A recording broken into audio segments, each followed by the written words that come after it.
ചൈനയുമായി ഇത്രയധികം പ്രശ്നങ്ങൾ നീണ്ടു നിൽക്കുന്നുവെങ്കിലും ഇന്ത്യ, ചൈന ഈ രണ്ട് രാജ്യങ്ങൾ ഒരുമിച്ച് കഴിഞ്ഞാൽ ലോക ശക്തികളെ തന്നെ മുട്ടുകുത്തിക്കാൻ സാധിക്കും എന്നുള്ളതൊരു സത്യമാണ്.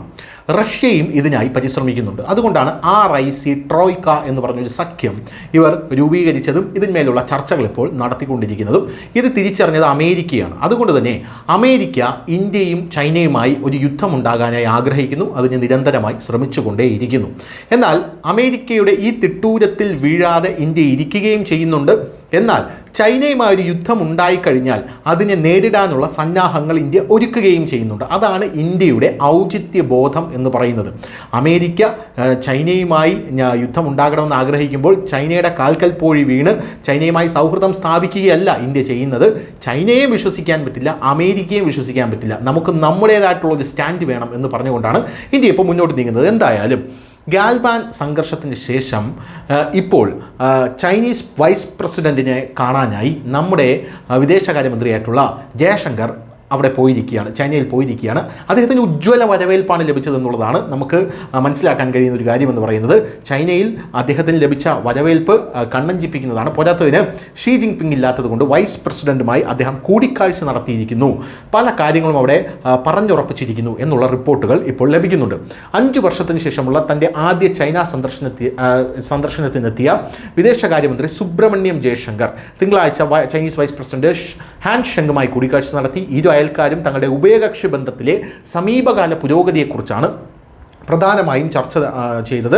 അദ്ദേഹം അതിനുശേഷം എക്സ് പ്ലാറ്റ്ഫോമിൽ കുറിച്ചത് ഇങ്ങനെയാണ്: please to meet vice president Han Zheng soon after my arrival in Beijing today, conveyed India's support for China's SCO presidency, noted the improvement in our bilateral ties and expressed confidence that discussions during my visit will maintain that positive trajectory എന്നാണ് അദ്ദേഹം തൻ്റെ X പ്ലാറ്റ്ഫോമിൽ കുറിച്ചിരിക്കുന്നത്. Shanghai സഹകരണ സംഘടനയുടെ വിജയകരമായിട്ടുള്ള അധ്യക്ഷ സ്ഥാനം ബീജിങ്ങിനെ പിന്തുണയ്ക്കുന്നുവെന്ന് മുൻ വിദേശകാര്യ സെക്രട്ടറി ചൈനീസ് വൈസ് പ്രസിഡന്റിനോട് പറഞ്ഞിരുന്നു. എന്തായാലും SCOയിൽ വിജയകരമായ ചൈനീസ് പ്രസിഡൻഷ്യൽ സ്ഥാനത്തെ ഇന്ത്യ പിന്തുണയ്ക്കുന്നുവെന്ന് അദ്ദേഹം പറയുന്നു. കഴിഞ്ഞ ഒക്ടോബറിൽ റഷ്യയിലെ കസാനിൽ പ്രധാനമന്ത്രി മോദിയും ഷീ ജിൻപിങ്ങും തമ്മിൽ നടന്ന കൂടിക്കാഴ്ചയ്ക്ക് ശേഷം നിങ്ങൾ ചൂണ്ടിക്കാണിച്ചതുപോലെ ഞങ്ങളുടെ ഉഭയകക്ഷി ബന്ധം ക്രമാനുഗതമായി മെച്ചപ്പെട്ടിരിക്കുകയാണെന്നാണ് അദ്ദേഹം പറയുന്നത്. കൈലാസ് മാനസ സരോവർ യാത്ര പുനരാരംഭിക്കുന്നത് ഇന്ത്യയിലും വ്യാപകമായി വിലമതിക്കപ്പെടുന്നു. നമ്മുടെ ബന്ധങ്ങൾ സാധാരണ നിലയിലാകുന്നത് തുടരുന്നത് പരസ്പര പ്രയോജനകരമായിട്ടുള്ള ഫലങ്ങൾ ഉണ്ടാക്കും. നമ്മൾ കണ്ടുമുട്ടുന്ന അന്താരാഷ്ട്ര സാഹചര്യം വളരെ സങ്കീർണ്ണ. അതുകൊണ്ട് നമ്മൾ ഒന്നിക്കണം എന്നാണ് യഥാർത്ഥത്തിൽ വൈസ് പ്രസിഡന്റ് ഇന്ത്യയോട് ഇപ്പോൾ അപേക്ഷിച്ചിരിക്കുന്നത്. ചൈനയുമായി ഒന്നിച്ചു ചേരണമെന്ന് പറയുന്നു. അയൽ രാജ്യങ്ങളിലും പ്രധാന സമ്പദ് വ്യവസ്ഥകളും എന്ന നിലയിൽ ഇന്ത്യയും ചൈനയും തമ്മിലുള്ള കാഴ്ചപ്പാടുകളുടെയും മറ്റ് കാര്യങ്ങളുടെയും തുറന്ന കൈമാറ്റം വളരെ പ്രധാനമാണെന്നും അദ്ദേഹം കൂട്ടിച്ചേർത്തിട്ടുണ്ട്. 2020 ജൂണിലെ ഗാൽവാൻ താഴ്വരയിലെ സൈനിക ഏറ്റുമുട്ടലിന് ശേഷം ജയശങ്കറിൻ്റെ ആദ്യത്തെ ചൈന സന്ദർശനമാണ്. അദ്ദേഹത്തിൻ്റെ അജണ്ടയിൽ എന്താണുള്ളത് എന്ന് ചോദിച്ചു കഴിഞ്ഞാൽ ദ്വിരാഷ്ട്ര പര്യടനത്തിൻ്റെ രണ്ടാമത്തെയും അവസാനത്തെയും ഘട്ടത്തിനായി സിംഗപ്പൂരിൽ നിന്നാണ് അദ്ദേഹം ചൈനയിലെത്തിയത്.